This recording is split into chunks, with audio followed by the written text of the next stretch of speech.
Bonsoir et merci de votre fidélité à la RTB. Bientôt, une mine d'or à Houndé dans la province du Tuy. C'est le président du Faso Rochmar Christian Kaboré qui a procédé au lancement officiel des travaux de construction de la mine d'or.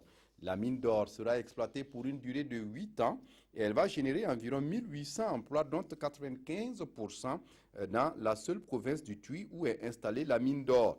La population espère beaucoup donc de cette exploitation minière. Le premier lingot d'or est attendu pour fin 2017. Le maire de Ouagadougou vient d'être installé ce 30 juin. Armand Bewende a pris effectivement fonction au cours d'une cérémonie solennelle. Il devient le 6e maire élu de la capitale burkinabé. Armand Bewende se dit conscient de la tâche qu'il attend et des responsabilités qui sont les siennes. Le CILS, le comité inter-État de lutte contre la sécheresse au Sahel, tient sa 51e session de son conseil des ministres depuis ce matin à Ouagadougou.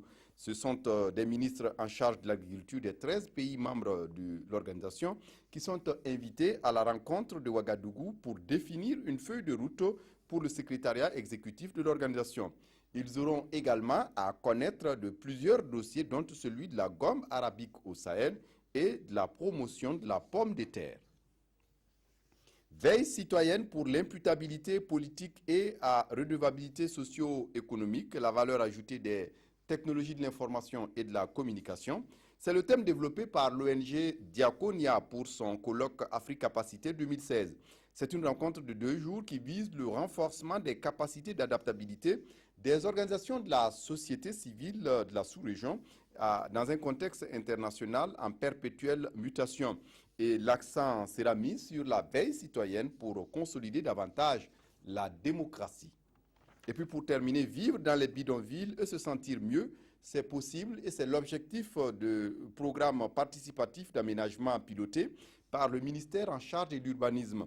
Ce matin, le ministre et ses partenaires de l'Union européenne se sont donné rendez-vous dans le quartier Bissigui à Ouagadougou où s'exécute le projet.